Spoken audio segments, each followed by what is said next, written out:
Thank you so much. I'm going to just turn on the garage door opener here. Okay. Am I mic'd? Oh, okay. I definitely am. All right, let me get the PowerPoint set up. Okay, it's a little loud.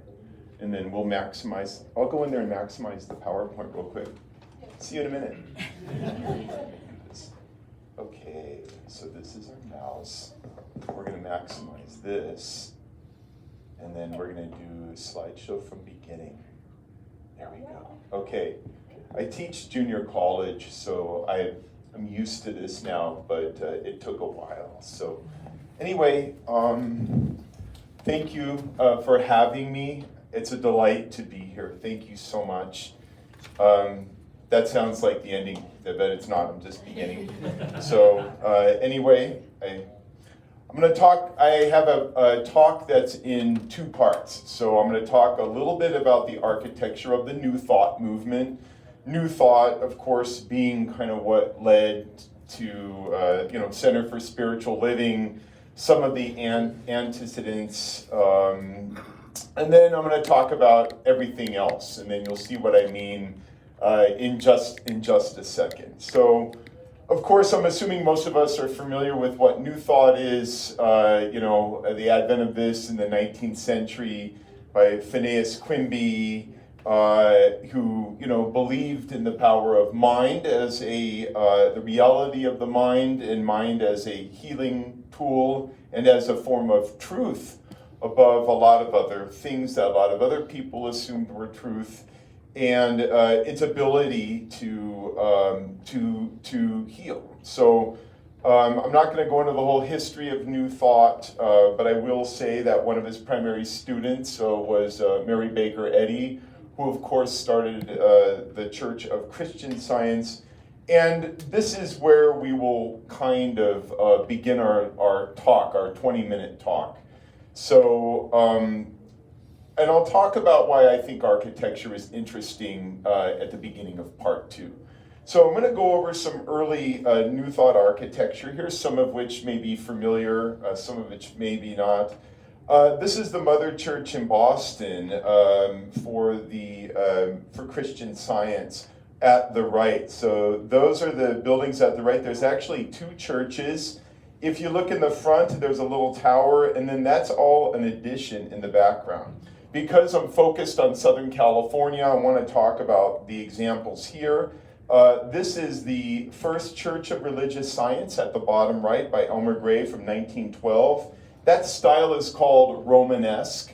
And Mary Baker Eddy said, according to one of her students, she preferred what one church official called churchy churches with something pointing upward. So in the Southern California work here, you can see it if you look at the very front of the point on the Boston campus. That's a Richardsonian Romanesque church from 1894, intended to reference earlier Roman architecture. And then you could see how the Los Angeles church here from 1912 has that same sort of ascendant spire. Now, in 1906, there was a big addition put onto that church that's very classical. And that architect Solon Beeman said to this Christian Science, he used classicism because it represented a rational approach to spirituality. And he saw Christian Science as having that same rational approach that classicism does. So you have classically inspired architecture with sort of this gravitas and what we call pediments, porticos and domes. And sure enough, in Los Angeles, you have the Second Church of Religious Science here by Alfred Rosenheim near USC, which is very what we would call Palladian, kind of Renaissance revival, with a lot of classical elements because it's intended to represent the spiritual discipline as a science, and classicism was very logical and orderly and rational. So the Southern California work's consciously representing the Boston work. We're going to jump here to us out here. We were just here, some of us were just here yesterday. This is the Caravansary of Joy at the New City of Mental Physics. Edwin John Dingle combined New Thought teachings with East meets West and theosophy and pranayama, breathing exercises. and developmental physics. 6 months after Ernest Holmes started the science of mind teaching, 6 months. Maybe a little bit of a copycat here, but either way, helped a lot of people. This is by Lloyd Wright, the son of Frank Lloyd Wright. Some of you may know this building here, Southern California, Wayfarers Chapel, also by Lloyd Wright. This is a Swedenborgian church. So Emanuel Swedenborg, an early spiritualist figure, he was a precedent to the New Thought movement. So this is Wayfarers Chapel from about 1951. The Caravansary of Joy at Mental Physics. This is all Frank Lloyd Wright's son, Lloyd Wright. So not to be confused with Frank. Whenever you try to Google the son, poor son, you try to Google him and just dad comes up, Frank Lloyd Wright. You never find him on the internet. But he was an excellent architect in his own right. He designed both of these buildings at the exact same time in the mid-1940s. So it's interesting that right after World War II, he got 2 commissions for New Thought projects, mental physics and a Swedenborgian church. Oops. And this may not be so easy to see, but this is the floor plan for the Caravansary of Joy at Mental Physics, and that's the floor plan for Wayfarers Chapel. He was really interested in oblique angles that were not just, simple squares where the space flowed. And so you have a lot of 60-degree angles and 120-degree angles, which are not right angles. He wanted to get away from that. And so you have this sense of flowing space and a really interesting dynamic spaces in a lot of these, which I think sort of is very fascinating in terms of the sort of spirituality he had in mind and this sense of flow as part of that. Here's some more. Edwin John Dingle, who did mental physics, was really, really interested in nature. And a lot of, this is the Caravansary of Joy here. This is what Frank Lloyd Wright and his son Lloyd Wright, who did this, called organic architecture. And organic architecture was intended to be extremely connected with nature. It was to seem like it was growing out of it. And surely there's a connection with Ralph Waldo Emerson, who's also a precedent to the New Thought movement, a transcendentalist. In 1837, he wrote a book called Nature, and he looked to nature for truth versus typical religions of the time. So he was trying to get to the truth of it through writing about nature. And Frank Lloyd Wright and his son Lloyd Wright are almost doing the same thing here with organic architecture as demonstrated at Mental Physics. Edwin John Dingle, Dinglame, was in love with nature, and he picked the Joshua Tree location just after Highway 62 went in because he loved nature so much. And so it seems like he saw a spiritual truth in nature, not unlike Ralph Waldo Emerson, very similar. And this is still as the peaceful walks of ancient night. Can't read the rest from here, but in a lot of his publications and brochures, he's connecting his building architecture and nature. So he sees that as a truth. And then you get to the Founders Church here. I'm just focused on Southern California primarily. This was completed in 1960, and my quote was read, and this was a quote from Fenwick Holmes. There was a quote by Fenwick Holmes on Brother Ernest about how he visualized kind of where he wanted everything. He visualized where all of these things would be at the groundbreaking. The architect of the Founders Church is Paul Revere Williams. You can see him on the upper right. He was the first African-American architect to be admitted in the American Institute of Architects, and the first to be a fellow, which is a higher ranking. Very groundbreaking and very wonderful and open of Ernest Holmes to hire him at a time when that was still like a lot of racial barriers were not broken down just yet. This was before Martin Luther King. And to Holmes, he said, "We are building a round church to symbolize that our arms embrace the whole world." And Paul Williams, also, Holmes asked Paul Williams for a sketch, and Williams drew a circle, and to Williams, the circle symbolized wholeness and unity. Which is interesting because unity is another New Thought church and New Thought teaching discipline. This is 4 stories tall, concrete. And I was watching the first ceremony where Mr. Holmes dedicated this, and I thought it was kind of funny that he was talking about all the problems with parking. I guess everybody had a hard time parking, and for anybody who's been to Koreatown today, where this is at in LA, nothing has changed. It's known for its terrible parking. So anyway, of course, you know, the Founders Church as part of this New Thought, the spirituality and architecture manifest in the circle. A little bit later, we get to Robert Schuller at the Crystal Cathedral, sort of combining New Thought with Christianity, possibility thinking. He was a Norman Vincent Peale protege.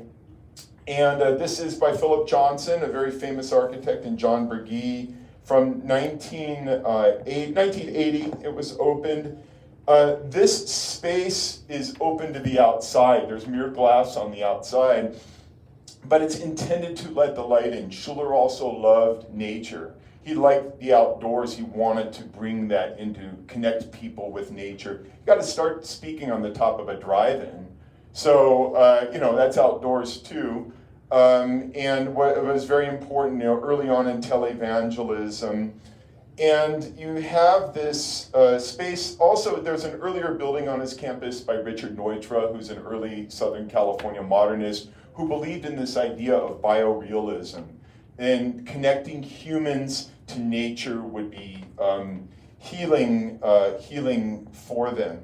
And so this is just a lot of New Thought architects or New Thought practitioners of different kinds in Southern California are very open to breaking apart the box and not following the typical architecture and using architecture to express new spiritual ideas that are different than the norm. Here's the outside of the Crystal Cathedral, and you can see the references to this early work by a very famous modernist named Mies van der Rohe. This is a Friedrichstrasse from 1921, and this architect became a pretty sort of orthodox modernist, but earlier in his life he was really into architecture as a spiritualist, expressionist art form. And this is very, very faint, but right around the time of World War I, there were other Germans and Austrians. This is by Bruno Taut, and that's from a book called Alpine Architecture in 1919, and it was all about future architecture as just being glass and transparency to let in the light. And you can see clearly this is referencing this, undeniable. And the architect who did this worked for Mies van der Rohe. He never admitted it, but clearly there's a connection. Yeah, why did he not admit it? I mean, and even this wonderful tower here later that references some of the towers from the book Alpine Architecture. So all of a sudden, why am I showing an office building? No more religious architecture. This is where we get to part 2. This is where we get to everything else. Architecture is an unavoidable art. You and I are either inside buildings or next to buildings probably 99% of our lives. We're either looking at them, we're driving by them, they're part of our environment, they don't go away, we need them for shelter. Unless we're camping somewhere in the open, deep in nature, and then even a tent kind of becomes a form of architecture, a form of shelter. It's the unavoidable art form. We might as well learn to look at it deeply and look at it for meaning and try to find beauty in it in everyday life. And you do not need a spiritual architecture in order to do that. I believe in this ability, in this possibility to find the spiritual in everyday life, in the mundane, where you would least expect it. I also believe that a lot of times as soon as we quantify something as spiritual, by giving it a label, it almost becomes a little more mundane, you know, whereas so sometimes in everyday life, when it comes to you in that moment, it's that much more impactful, you know, rather than just approaching something as labeled spiritual, and then there's a little bit of a remove from it. In that sense, in my mind, extremes touch. So this is a mirrored glass building, CNA. I find this to be sublime. It's an office building. but look what it's doing with nature. It was not intended to be that sublime, but it definitely is. Frederick Jameson, a cultural theorist, talked about our postmodern times, and he said that one of the qualities of the postmodern is, quote unquote, a whole new type of emotional ground tone, what I will call intensities, which can best be grasped by the return to older theories of the sublime. You could have a beautiful experience with something where you least expect it. And I would say this building is quite beautiful. And it works in everyday life, too. I love this quote. This is a quote, and I'll tell you who it's by after. Quote unquote, it comes down through my pineal gland, comes down to the bottom of my spine, and then comes back into my arms, my hands, my fingers to the keys. That's by Brian Wilson, the Beach Boys. And he's talking about spirituality coming to him when he writes music or when he plays music. I would say that even if it's not on such a deep level as Brian Wilson every day or such an intense level, architects even doing everyday buildings try to put something into those buildings. Even if they're limited by time or by budget, there's still the possibility to find beauty in an everyday building that you're driving by on the street. This is just some random Pier 1 in La Cañada, Flint Ridge. I don't even know if Pier 1's around anymore. I don't think they are. I don't think the gift card I have is good anymore for Pier 1. They're gone. But it's a nice building. It's got, I don't know who the architect is. It's got great lines. It's distinctive. It's not your typical building. This, also in La Cañada, Flint Ridge, I live up there. Just some Spanish revival, but the details are great. You know, these little punch-out squares, and it's well done. We have the ability to see sensitively in everyday life and to find something of interest in everyday life, almost like a form of, spirituality need not be a bold stroke every single time. And these buildings here both have, and it's fun to learn the history too. This is a very famous early postmodern work trying to fit into its context from 1965 called Sea Ranch Condos by Charles Moore. And clearly this building is referencing that. This becomes known as the shed style. Early Spanish revival in Southern California, some house in Los Feliz near LA. Clearly this is connected to that. Aesthetics are connected. They can often represent a zeitgeist, the invisible spirit of the times, the time ghost. That is a form of everyday spirituality. So architecture is an unavoidable art form that we are surrounded by. And it goes to residential as well. I have this style here is called minimal traditional.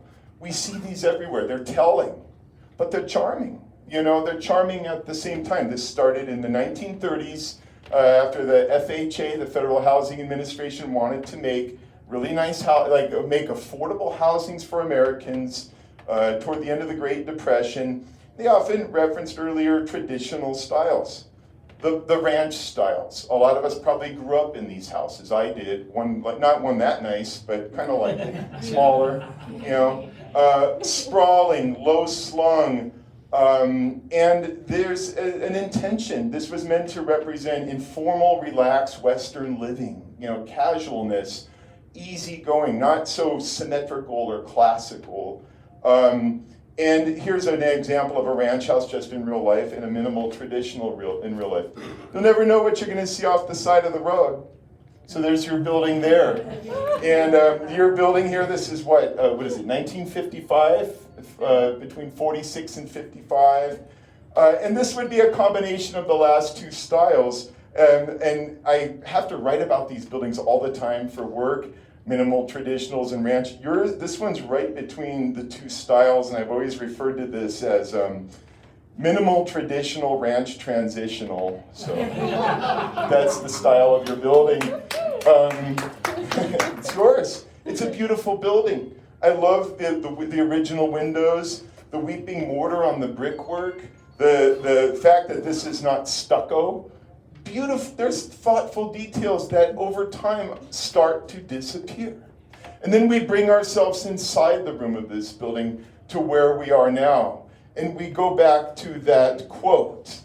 The reality of a room, for instance, was to be found in the vacant space enclosed by the roof and walls, not in the roof and the walls themselves. In the space that you and I are in, if we have a sense of this space, space is something invisible, but we have a sense of it. We feel it. You know when I'm too close to your space or too far away. We are in a shared space. We're not thinking about the ceiling or the walls when we experience this space, but we have a sense of this space. It's what sets architecture apart from other art forms, is its need and its ability to define spaces. And ultimately, I believe that spirituality can be wherever you are in the present moment. You need not be in one of the elaborate buildings. The earlier buildings are beautiful, they're wonderful, they can be inspiring. But I would say insofar as there's a sensitivity and an ability to be in the present moment, you could experience that beauty and that inspiration in everyday life, in the smallest of things, because extremes do touch that way. And spirituality can come that way in everyday life insofar as you're connected to it in all forms of architecture. And therefore, experiencing architecture and being sensitive to it, architecture becomes a passage. Thank you. Thank you very much.